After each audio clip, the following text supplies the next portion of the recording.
स्वागत है आप सभी का हमारे इस YouTube चैनल टुडेज स्टडी में। जैसा कि 106 नंबर ये क्वेश्चन जो है कल आपसे पूछा गया था, इसका कमेंट में जवाब देना था। चलिए इसका जवाब देखते हैं हम लोग। शारीरिक विकास को प्रभावित करने वाला कारक कौन सा है? तो यहाँ पे दिया गया है ए नंबर ऑप्शन वंशानुक्रम, बी नंबर वातावरण और सी नंबर दिया गया खेल तथा व्यायाम।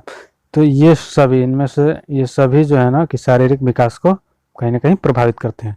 ये क्वेश्चन आपको कल पूछा गया था वीडियो में, ठीक है। तो इस वीडियो में भी हम लास्ट में एक क्वेश्चन आपसे करेंगे। तो चलिए आगे हम लोग क्वेश्चन देखते हैं और उसका बेहतरीन ढंग से डिस्कशन भी करते हैं।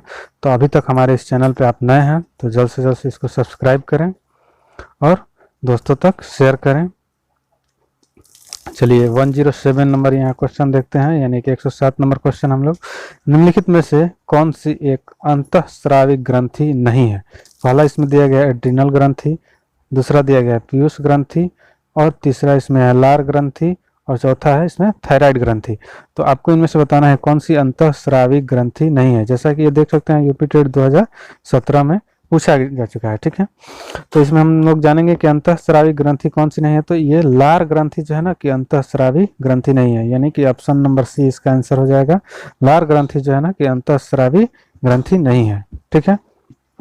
चलिए नेक्स्ट क्वेश्चन की तरफ हम बढ़ते हैं 108, यानी कि 108 नंबर क्वेश्चन की तरफ। यहाँ पे दो ऑप्शन है। विद्रोह की भावना की प्रवृत्ति निम्न में से किस अवस्था से संबंधित है? ये भी यूपी टेट 2017 में पूछा गया है। विद्रोह की भावना, ठीक है, बाल्यावस्था, शैशवावस्था और यहाँ पे दो ऑप्शन यहाँ पे है आपको, पूर्व किशोरावस्था और मध्य किशोरावस्था। तो विद्रोह की भावना जो है किस अवस्था में पाई जाती है, तो आपको ये बताना है, ठीक है। क्वेश्चन है 108 विद्रोह की भावना। तो विद्रोह की भावना ये पाई जाती है आपको यहाँ पे सी नंबर ऑप्शन, यानी कि पूर्व किशोरावस्था में विद्रोह की भावना पाई जाती है, ठीक है। चलिए नेक्स्ट क्वेश्चन की तरफ हम बढ़ते हैं 109 की तरफ। यहाँ पे दिया गया है विकास के परिणाम स्वरूप निम्न विशेषताएं और नवीन योग्यताएं प्रकट होती है। जैसे जैसे विकास होता है तो उसके परिणाम स्वरूप निम्न विशेषताएं और नवीन योग्यताएं प्रकट होती है। यह कथन किसने दिया है? तो यह कथन किसका है? तो हॉरलॉक का है, ठीक है। यह कथन किसका है? तो हॉरलॉक का है। विकास के परिणाम स्वरूप निम्न विशेषताएं और नवीन योग्यताएं प्रकट होती है, तो यह हॉरलॉक यानी कि बी नंबर ऑप्शन, ठीक है। चलिए यहाँ देखते हैं 110 नंबर क्वेश्चन। निम्न में से कौन सा शारीरिक विकास का एक प्रमुख नियम है? 2017 यूपी टेट में पूछा गया है। निम्न में से शारीरिक विकास का एक प्रमुख नियम है, कौन सा नियम है? तो मानसिक विकास से भिन्नता का नियम, बी नंबर ऑप्शन है अनियमित विकास का नियम और द्रुतगामी विकास का नियम, सी नंबर ऑप्शन हो गया। डी नंबर ऑप्शन हो गया कल्पना और संवेगात्मक विकास से संबंध।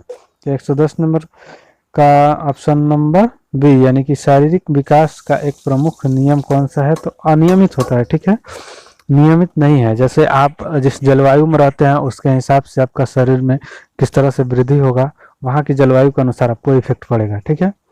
तो ये शारीरिक विकास का जो है अनियमित रूप से होते रहता है, अलग अलग जलवायु का प्रभाव पड़ता है उसमें।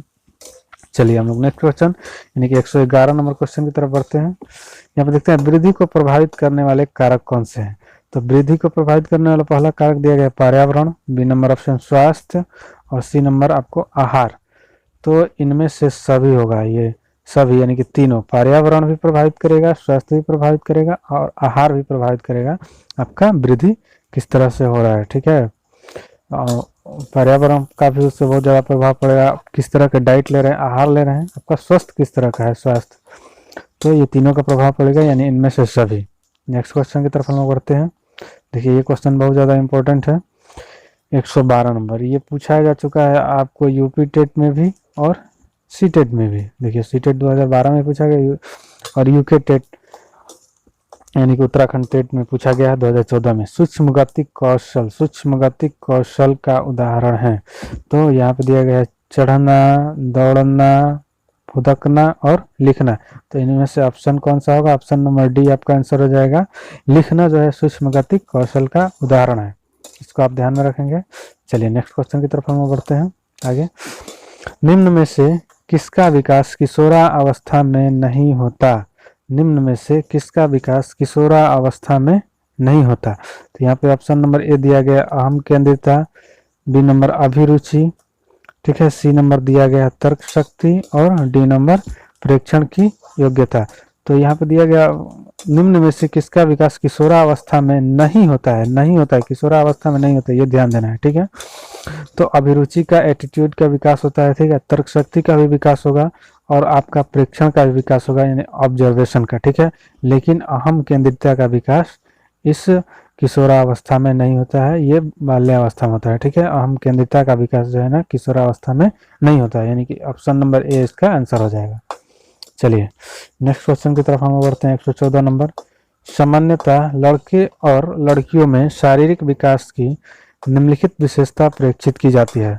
लड़के और लड़कियों का यहाँ पे तुलना कर रहा है कि शारीरिक विकास किस तरह से होता है, ठीक है। ए नंबर आपका ऑप्शन हो गया। समान आयु में, यानी लड़के और लड़कियों में दोनों में समान विकास होता है, तो ऐसा नहीं होता है, सामान्य विकास नहीं होता है, एक साथ नहीं होता है, ठीक है। लड़के शारीरिक विकास में 2 वर्ष आगे होते हैं, ठीक है। यहाँ पे सी नंबर ऑप्शन हो गया। लड़कियां शारीरिक विकास में 2-3 वर्ष आगे होती है। लड़कियां, डी नंबर ऑप्शन हो गया। लड़कियां लड़कों से 5 वर्ष पीछे होती है। तो इसका ऑप्शन नंबर क्या होगा, ऑप्शन नंबर इसका सी हो जाएगा, यानी लड़कियां जो है ना कि लड़कों से शारीरिक विकास में 2-3 वर्ष आगे होती हैं। ऑप्शन नंबर सी आपका आंसर राइट हो जाएगा। चलिए नेक्स्ट क्वेश्चन की तरफ हम बढ़ते हैं। 115 नंबर, ठीक है। निम्नलिखित में से किशोरावस्था के संदर्भ में कौन सा कथन सही नहीं है। किशोरावस्था के संदर्भ में कौन सा कथन सही नहीं है, ठीक है। यहाँ पे नहीं वाला पे ध्यान देना है। कई नवीन आंतरिक तथा बाह्य परिवर्तन दिखाई देते हैं। कई नवीन तथा आंतरिक बाह्य परिवर्तन दिखाई देते हैं, यहाँ पे कह रहा है, ठीक है। किशोरावस्था में यह आयु अत्यधिक संवेगात्मक होती है। यह आयु क्या है, तो अत्यधिक संवेगात्मक होती है यहाँ पे। और नेक्स्ट ऑप्शन की तरफ हम बढ़ते हैं।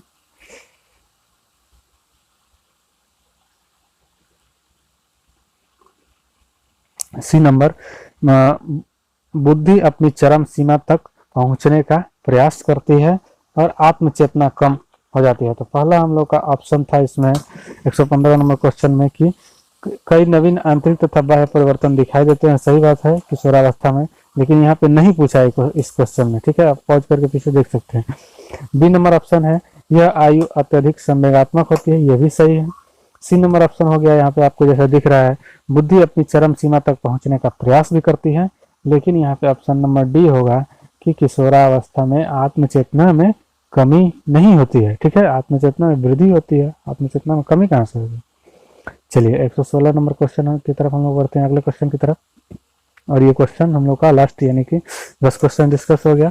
उसके बाद नेक्स्ट क्वेश्चन जो है कि आपसे पूछा जाएगा, आप उसका कमेंट में जवाब देंगे, ठीक है। 116 नंबर यहाँ पे है, निम्नलिखित में से कौन सा बाल विकास का सिद्धांत नहीं है। ये सीटेट 2015 में पूछा गया है। सभी विकास एक क्रम का पालन करते हैं, सही बात है। विकास के सभी क्षेत्र महत्वपूर्ण हैं। विकास के सामाजिक, मानसिक, आध्यात्मिक सारे जो क्षेत्र हैं वो सारे इंपॉर्टेंट है, ठीक है। यहाँ पे सी नंबर ऑप्शन दिया गया है। सभी विकास परिपक्व तथा अनुभव की अंतः क्रिया का परिणाम होते हैं। सभी विकास परिपक्व